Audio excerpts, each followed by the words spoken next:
আসসালামু আলাইকুম সবাইকে। আজকে আমাদের সেশনটা বিরাট কোহলির সাথে। প্রথমে একটু বলে নিই যে ওর সময়টা খুব কম। তো আমরা খুব বড় সময়ের জন্য এটা করব না। হয়তোবা খুব ছোট সময়ের জন্য করব। নর্মালি তো আপনাদের জন্য সব প্রশ্নগুলো আমি চেষ্টা করি নিয়ে আসার জন্য, বাট এই একটা এমন ব্যক্তি যার কাছে আমারও নিজের অনেক কিছু শেখার আছে। আর প্লাস আমারও অনেক টিমমেট আছে যারা ইয়াং প্লেয়াররা আছে, ওরাও আমাকে অনেক কোয়েশ্চেন পাঠাইছে জিজ্ঞেস করার জন্য যে ওর থেকে আমরা কি শিখতে পারি। তাহলে আজকের সেশনটা হবে একটু স্পেসিফিক আমাদের ক্রিকেট নিয়ে। ওর থেকে জানতে চাবো যে ও কিভাবে এত ভালো প্লেয়ার হলো, অথবা ও কি করে না করে এইসব নিয়ে। আমি হয়তো বা 1-2 মিনিট আগে এসে গেছি, বাট আশা করি এটা কোনো প্রবলেম হবে না।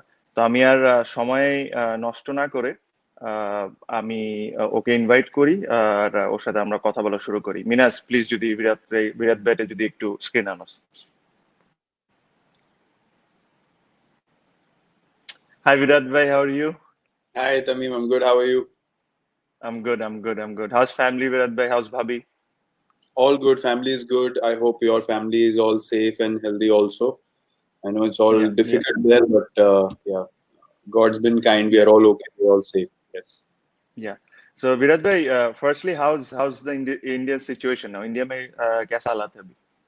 इंडिया सिचुएशन बेटर हो रहा है धीरे धीरे सब प्रोसेसेस जो है वो एक सिस्टम से आगे चल रहा है थोड़ा टाइम ऑब्वियसली हमको चाहिए था सब चीज़ों को स्ट्रीमलाइन करने के लिए लेकिन प्रोग्रेस अच्छा चल रहा है काफी कॉन्फिडेंट हो रहे हैं लोग धीरे धीरे कि चीजें वापस रिज्यूम होने लग जाएगा नॉर्मल चीजें लेकिन मुझे ऐसा लगता है कि सिस्टम्स आगे काफी चेंज हो जाएंगे हर जगह तो हमें ये जो कंडीशन है ये जो सिचुएशन है उसके साथ रह के ही चलना पड़ेगा आगे बट आई थिंक सबका एक स्लो प्रोसेस है जो हम लोग भी बहुत रिस्पेक्टफुली फॉलो कर रहे हैं और बहुत जरूरी भी है क्योंकि सिचुएशन ऐसा है कि हम लोग कोई भी इस चीज को लाइटली नहीं ले सकते बट धीरे धीरे हमारा जो केसेस का रेशो है डबल होने का वो भी धीरे धीरे इम्प्रूव हो रहा है तो अच्छा ठीक चल रहा है अभी और उससे उससे ज्यादा हम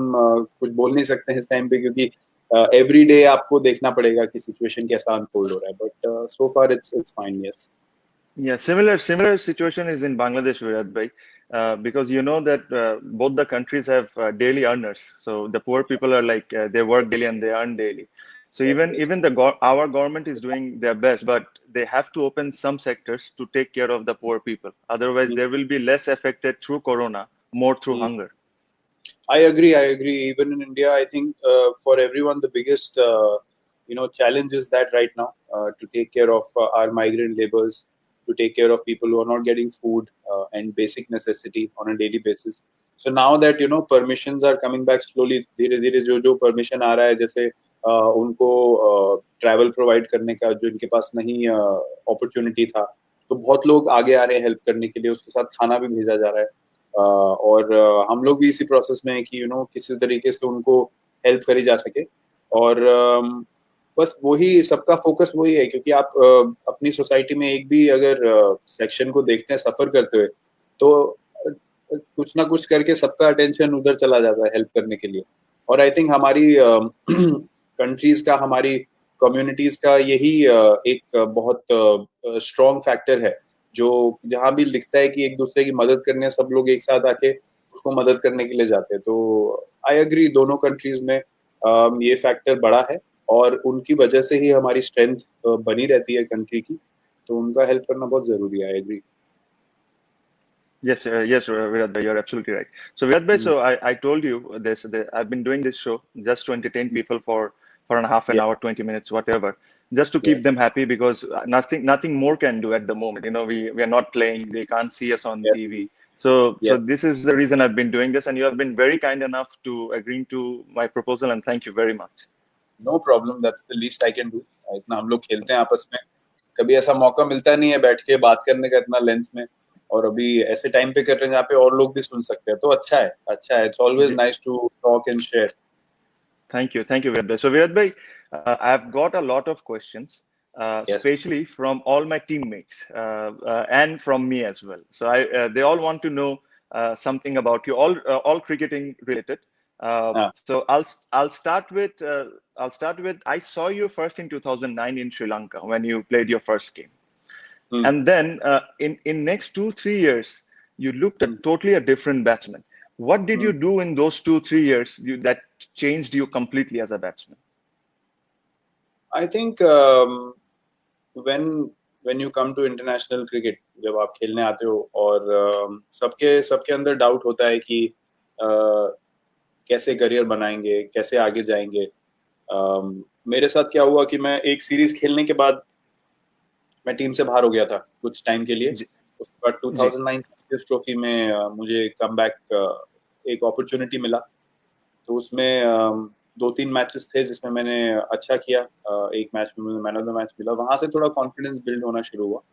बट जब फर्स्ट सेंचुरी बनी श्रीलंका के अगेंस्ट इंटरनेशनल क्रिकेट में, वहां से मुझे फील होना शुरू हो गया कि I can do this for a long time. मैं ये लंबे समय तक मैं इंडियन टीम के लिए खेल सकता हूँ, क्योंकि नंबर 3 पे एज ए यंगस्टर आप जब आके परफॉर्म करते हो तो, और प्रेशर मैच में चेजिंग सिचुएशन में, तो ये मैच सिचुएशन में ही परफॉर्मेंस करके चेंज हो सकता है आपका माइंडसेट.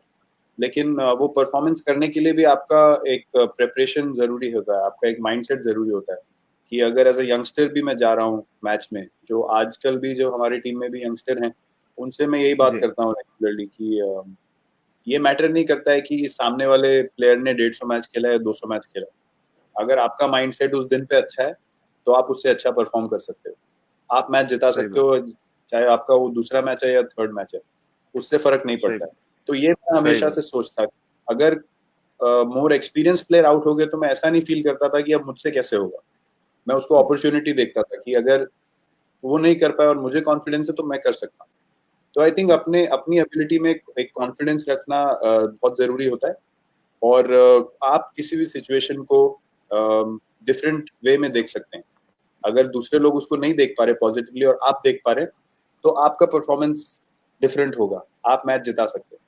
तो ये चीज जो थी मैं रेगुलरली प्रैक्टिस करता रहा. और वहां से फिर क्योंकि आपका एटीट्यूड सही होगा गेम की तरफ तो गेम आपको रिजल्ट देगा. तो मेरा सिंपल प्रोसेस था, मैं जाऊंगा और मैं टीम के लिए खेलूंगा कुछ भी हो जाए और जिताने की कोशिश करूंगा.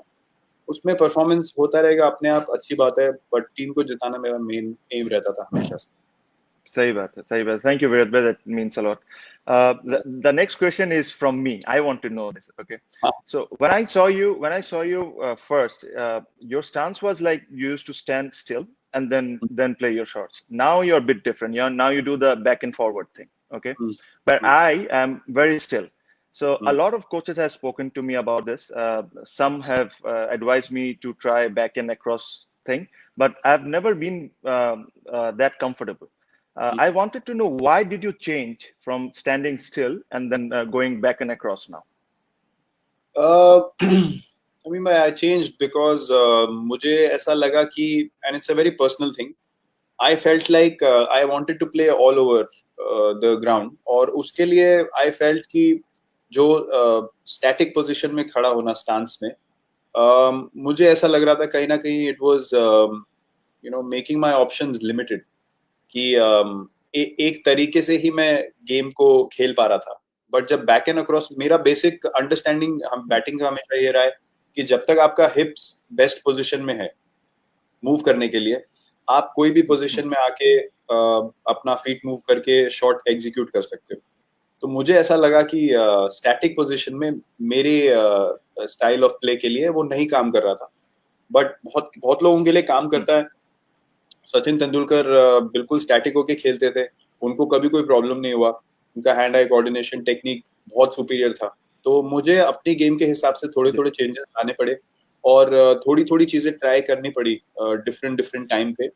और ट्राई करे बिना मुझे पता नहीं चलता. तो वो मैं एक जरूर चीज कहना चाहूंगा कि अगर आपको लगता है कि आपकी गेम में कुछ ट्राई करना चाहिए तो जरूर उसको करें और प्रैक्टिस में करें. और मोर इम्पोर्टेंटली 1 या 2 मैच में जरूर जाके करें, क्योंकि मैंने ये एक्सपीरियंस किया है कि प्रैक्टिस में आप कितना भी ट्राई कर लें, बट एक मैच प्रेशर सिचुएशन में जहां आप आउट भी हो सकते हैं, जहां सिचुएशन भी कंट्रोल में नहीं रहता है, प्रेशर भी है ऑपोजिशन का, एक मैच भी फंसा रहता है, कभी आपको अच्छा एक इनिंग खेलना है, उस टाइम पे अगर आप उस चीज को प्रैक्टिस करके एग्जीक्यूट कर लेंगे तो फिर वो आपका कॉन्फिडेंस लेवल, मेरा ये मानना है कि प्रैक्टिस आपको एक अश्योरेंस देता है कि आप रेडी हैं, लेकिन कॉन्फिडेंस जो ऊपर जाता है वो मैच सिचुएशन में परफॉर्मेंस करके ही जाता है। और जो चेंजेस हैं अपनी बैटिंग में वो भी मैं ये करता हूँ कि आप अगर मैच में एक बार दो बार ट्राई करोगे और वो अगर इट ओपन्स अप, अगर उसमें परफॉर्मेंस हो गया तो आपका एक नया एक ऑप्शन खुल जाएगा बैटिंग। तो ये मैंने खुद एक्सपीरियंस किया। सही बात। So Virat bhai, when you did it for the first time in the game, did it feel uncomfortable or did you feel uncomfortable in the first time when you did it?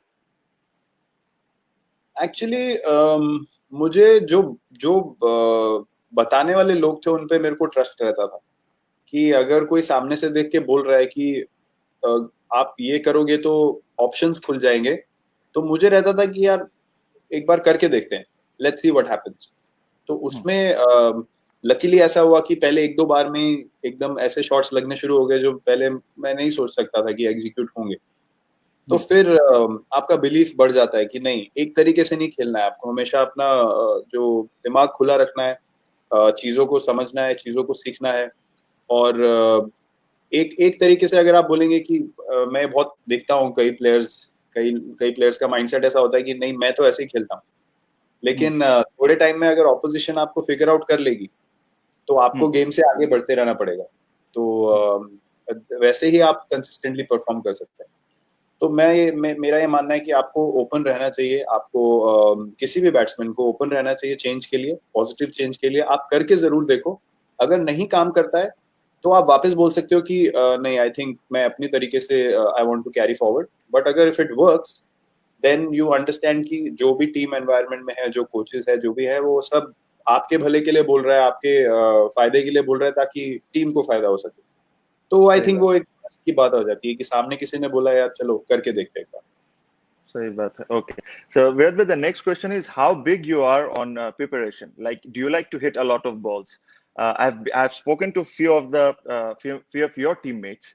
I've got different reaction from others. So I wanted to know from you that are you big on preparation? Do you hit a lot of balls in training? Depends, I mean अगर I feel बहुत different तरीके से, मेरा एक set pattern नहीं है preparation का। The only set pattern I have is with fitness and my diet, क्योंकि वो एक चीज है जो कभी भी आपको how do I put it, मतलब एक वो अब मुझे लगता है कि ट्रेनिंग और आपका डाइट जो है वो कंसिस्टेंट होना चाहिए। क्योंकि अगर आपकी बॉडी बेस्ट शेप में है और आप मेंटली अच्छा फील कर रहे हो, बॉडी में कोई प्रॉब्लम्स नहीं है, स्टिफनेस नहीं है, तो you can go out and you can be at your best every time. But batting में मुझे ऐसा लगता है कि जब आपको कॉन्फिडेंस नहीं आ रहा है, जब इतना अच्छा बॉल कनेक्ट नहीं हो रहा है, तो ज्यादा बैटिंग करने को और अपने से दिल करता है कि यार मुझे और सेशन करना है। मुझे until you get that one session जहाँ पे आपको पता होता है कि यार आज परफेक्ट बैटिंग हुआ है, जब मुझे वो सेशन मिल जाता है उसके बाद मैं नेट्स में 7 या 8 मिनट मैक्स 10 मिनट से ज्यादा मैं नहीं रुकता हूँ। थ्रो डाउन जो अभी अपना साइड आर्म सबके पास आ गया है, 10 मिनट प्रैक्टिस करता हूँ मैं, and then I go away. Because होता क्या, जब आप अच्छी बैटिंग कर रहे होते हैं, अगर आप if you over do it, उसमें बैड हैबिट्स क्रिएट हो जाती है। क्योंकि आपको लगता है कोई भी शॉट लग रहा है तो आप कुछ भी शॉट मारने लगते हैं, उसमें बॉडी शेप जाता है, कुछ शॉट खराब होते हैं, फ्रस्ट्रेशन बढ़ता है, आप और खेलते हैं और खराब होता है। तो जितना आपने बिल्डअप किया है वो सारा एकदम एक ही टाइम में नीचे आ सकता है। तो वो एक सेशन का अवेयरनेस होना बहुत जरूरी है एज ए बैट्समैन। वो हमेशा सबको पता होता है कि ये सेशन में परफेक्ट हो गया है, तो नेट से बाहर आना भी एक स्किल है कि मुझे कब नेट से बाहर निकलना है, क्योंकि वो 10-15 मिनट क्रूशियल हो सकते हैं। सही बात है। हाँ, I think everybody is different. Like in our team, where I only bat for 10-15 minutes, but I batted in very high intensity. And where the other side of if you think about Mushfiq, he goes for an hour and an hour. So I think it depends on individual as well what you get out on the net. Agree. It's a very individual thing. If you talk about Pujara, he will bat for 3 hours. You know, सबकी batting कर लेगा वो। तो वैसा सबको अपना अपना confidence create करने का एक टेम्पलेट है। बट मुझे ऐसा लगता है कि अगर मेरा मेंटल मेकअप अच्छा है, ऑफ द फील्ड भी मुझे अगर you want to go out for a coffee, go out for a walk, जब आप टूर पे होते हो, तो वो चीजें भी बहुत जरूरी होती हैं. आप हर टाइम एकदम ऐसा नहीं रह सकते कि इंटेंस. तो अगर आपका मेंटल सिचुएशन स्टेट अच्छा है तो आप मैच में भी वो अच्छी फीलिंग से जाओगे, कॉन्फिडेंस से जाओगे. आप क्रिकेट खेलना सबको आता है, कभी हम जी. उसको ओवर कॉम्प्लिकेट कर देते हैं तो हम बहुत ज्यादा प्रेशर में आ जाते Okay. Riyad bhai, I have two more questions to you, and हैं. this is all came from different colleague of mine who plays with me. Sure. So the other very important thing, this is what I also want to know. How do you break down when you're chasing games? How do you break down the score? How do you think what goes in your mind? What's the mental process and all? Mental process काफी simple. कभी कभी तो मुशफीक वगैरह भी help कर देते हैं, stump के पीछे से कुछ बोल देते हैं तो फिर मैं ज्यादा मोटिवेट हो जाता हूँ. But on a serious note, जब मैं बहुत छोटा था, जैसे मैंने बोला कि जो ये चीज मैं यंगस्टर से बात करता हूँ कि आपको कॉन्फिडेंस होना चाहिए कि आप कर सकते हो. तो जब मैं छोटा था तो मैं मैचेस देखता था टीवी में, और मुझे बहुत कन्विंसिंगली लगता था अगर कोई मैच इंडिया चेजिंग में नहीं जीत पाई तो मैं इस फीलिंग के साथ सोता था रात को कि अगर मैं होता तो मैं जिता सकता था. जेन्युइनली एज अ चाइल्ड, मतलब वो एक ड्रीम रहता है. हाँ. तो जब भी मैं उस सिचुएशन में आता हूँ, वो एक जॉय जो है ना वो बाहर आ जाता है. वो जो एक प्योर जो एक इंटेंट था, प्योर जो एक फीलिंग था कि मैं जिता सकता हूँ, वो एक मौका. मुझे ऐसा लगता है कि चेजिंग एक ऐसी सिचुएशन है जहां पे आपको पता है एग्जैक्टली कितने रन बनाने हैं और आप उसके लिए क्या क्या करना है आपको. तो मेरे हिसाब से उससे ज्यादा क्लियर सिचुएशन कुछ नहीं है. आपको वो सिचुएशन किस तरीके से दिख रही है वो आपकी चॉइस है. मुझे वो सिचुएशन में कभी प्रेशर के हिसाब से नहीं देखता हूँ, मैं अपॉर्चुनिटी देखता हूँ कि ये मौका है मेरे लिए. जीतना बहुत जरूरी है. सबसे जरूरी चीज एज ए टीम, आप जीत के लिए जाते हो, और ये एक मौका है जहां पे मैं नॉट आउट आ सकता हूँ. तो इससे ज्यादा गारंटीड कोई सिचुएशन नहीं है जहां पे आई फील कि I can see the team win. तो that Okay. Excites. Even if you're chasing something like 370, 380, you still think the same way. या डेफिनेटली. मतलब अगर 370 380 है तो आई नेवर फील लाइक कि नहीं हो सकता. एक गेम मुझे याद है 2012 में श्रीलंका के अगेंस्ट होबार्ट में था. तो Yeah, I remember.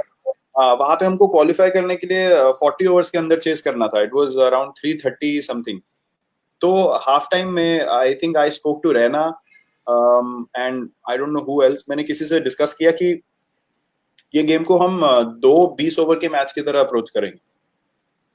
हमें देखना ही नहीं है 40 ओवर बहुत दूर लगता है, बहुत बड़ा टारगेट लगता है. पहले 20 ओवर में हम देखते हैं कितने रन बनते हैं. उसके लास्ट 20 ओवर्स में हम एक और T20 मैच खेल सकते हैं. और अगर हमारा विकेट हाथ में हुआ, 2 विकेट गया पहले 20 ओवर में, तो हम ऑन ट्रैक.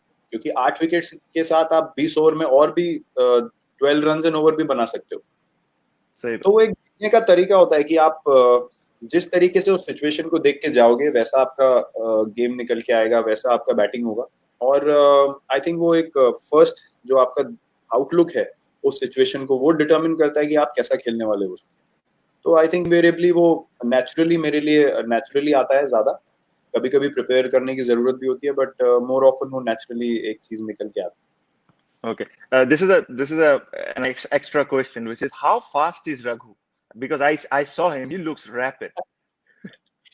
या मैंने बहुत बार बोला है ये, बहुत प्रेस कॉन्फ्रेंस में भी बोल चुका हूँ कि हम लोगों का फास्ट बॉलिंग खेलने का जो इम्प्रूवमेंट हुआ है 2013 14 15 वाले फेज में, वो उसमें मेजर कंट्रीब्यूशन रघु का है.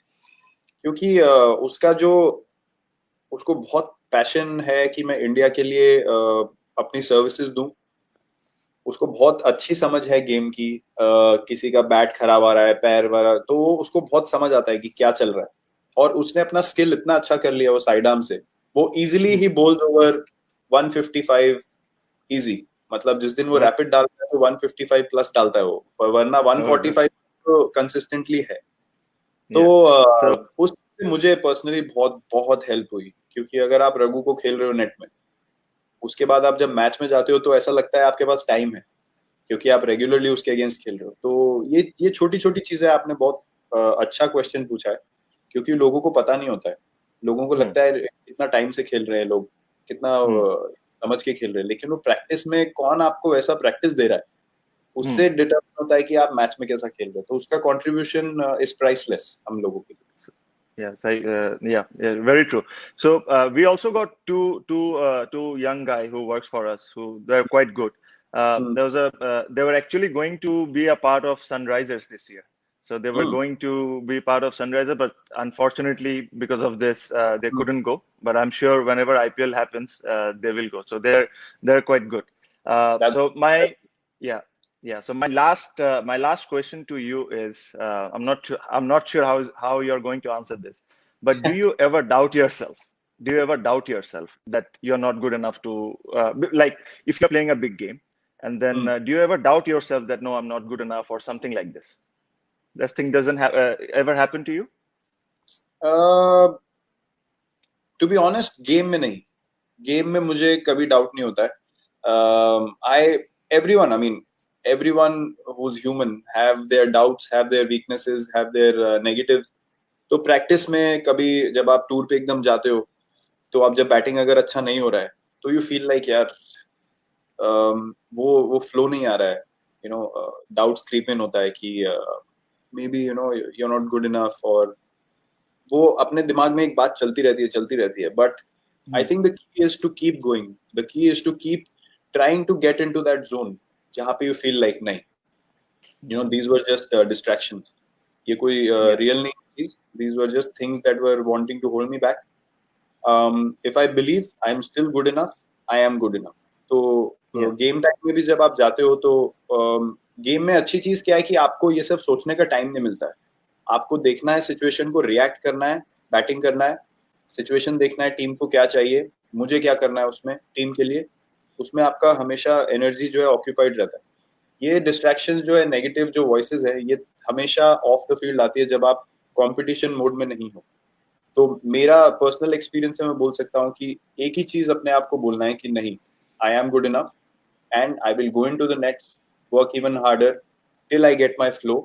देन आप देखोगे कि आप, हम क्यों बोलते हैं कि एक इनिंग के बाद ऐसा लगता है कि मैं क्या सोच रहा था, you know, what was I thinking, मैं इतना नेगेटिव क्यों सोच रहा था। तो जो वॉइसेस है वो दोज आर नेवर रियल, वो सिर्फ एक distraction. So we have to believe that it will, you know, pass away slowly. But our job is to be positive all the time. Okay. Thank you, Virat Bhai. I just wanted to say one thing to you. Virat Bhai, there were times where we honestly look up to different athletes from different sports regarding regarding fitness, how fit they are, how disciplined they are. But now I can proudly tell that we have our own in our cricketing family, which is you. So thank you very much for entertaining us. It was lovely talking to you, and thank you very much for joining me. Thank you so much. That's very sweet of you, and I hope people feel better. Situation जल्द से जल्द अच्छा हो जाए और हम लोग फिर खेलें, फिर मिलें और लोग भी enjoy करें क्रिकेट फिर से। But firstly, situation सबका better हो जाए, मैं यही pray करता हूँ सबके लिए। Thank you very much. ठीक है। Virat bhai, Eid is coming. If you could like to wish the Bangladeshi people Eid Mubarak. Yes, I would like to wish everyone a very happy Eid Mubarak. अपनी family के साथ obviously सब लोग time spend कर रहे हैं, enjoy करो। ये टाइम भी जो है वो एक यादगार टाइम रहना चाहिए सबकी फैमिलीज के साथ जो है। और आई रियली होप कि सब एक स्माइल के साथ, एक खुशी के साथ इस ईद को भी बनाए डिस्पाइट ऑल द चैलेंजेस। और एज आई सेड, होपफुली चीजें सब अच्छी हो जाए, सब लोग प्रे करेंगे, ऑब्वियसली हम सब प्रे करेंगे साथ में। आई डोंट थिंक ये टाइम है कि हम एक दूसरे को डिफरेंटली देखें कि यू नो वहाँ क्या हो रहा है, यहाँ क्या हो रहा है, क्योंकि सब लोग एक ही लेवल पे हैं इस टाइम पे, सब लोग इस चीज के फाइट। तो मैं ये प्रे करता हूँ सबको इस चीज से जल्दी रिलीफ मिले और सबको बहुत बहुत Eid. Yeah, okay. Thank you, Virat bhai. Thank you. Give my regards to your family. I'll speak to you soon. Thanks. You take care. Thank you. If you just press the leave button, then I'll finish the show and come. Thank you. Sure. So ভাই thank you. সবাইকে আশা করি আপনারা কিছুটা ওর ব্যাপারে জানতে পারছেন। আপনাদের থেকে আমরা বেশি জানতে পারছি, আমরা যারা ক্রিকেটার। সবই ক্রিকেট রিলেটেড কোয়েশ্চেন ছিল। আমাকে আমার টিমমেট অনেকেই বলেছে যে এইসব কোয়েশ্চেন করতে। বাট খুব বড় শো করতে পারিনি, আমাদের মাথায় এটাও রাখতে হবে যে আহ, তার অন্য কমিটমেন্টও থাকে। But it was very nice of him যে আমার প্রস্তাবে সে একবারই রাজি হয়েছে, আর সে খুব মন খুলেও কথা বলছে আমার কাছে মনে হয়। তো এটাই। আর কালকের শোটা আমরা চেষ্টা করব অনেক লম্বা করার। কালকের শোতে আমি এখনই ঘোষণা দিয়ে দিই, কালকেও একটা ছোট সারপ্রাইজ আছে, ছোট না অনেক বড় সারপ্রাইজ। যেটা হলো কালকে আমাদের সাথে খালেদ মাসুদ পাইলট, মিনাজুল আবেদিন নান্নু আর আকরাম খান, এই তিনজন থাকবেন। আর স্পেশাল গেস্ট হিসাবে থাকবেন ওয়াসিম আকরাম। তো আমাকে অনেকেই, কোচ যারা আছেন আমাদের লোকাল, ওনারা ফোন করে বলেছেন যে ওয়াসিম আকরাম থেকে যদি একটু বোলিং টিপস এর ব্যাপারে একটু আলাপ করা যায়, তাহলে ওরা জানতে পারবে, শিখতে পারবে। তো আশা করি কালকেরটা শোটা আমরা লেন্দি শো করব। অনেক 99 ওয়ার্ল্ড কাপ নিয়ে কথা বলবো, ওয়াসিম আকরাম যেহেতু থাকবে, প্লাস ওই ওনারা তিনজনও ছিলেন 97 চ্যাম্পিয়ন্স, আমরা যখন কোয়ালিফাই করি ওটা নিয়েও আমরা কথা বলবো। সো তো আজকে বিদায় নিলাম, থ্যাংক ইউ, দেখা হবে ইনশাল্লাহ, খোদা হাফিজ কালকে।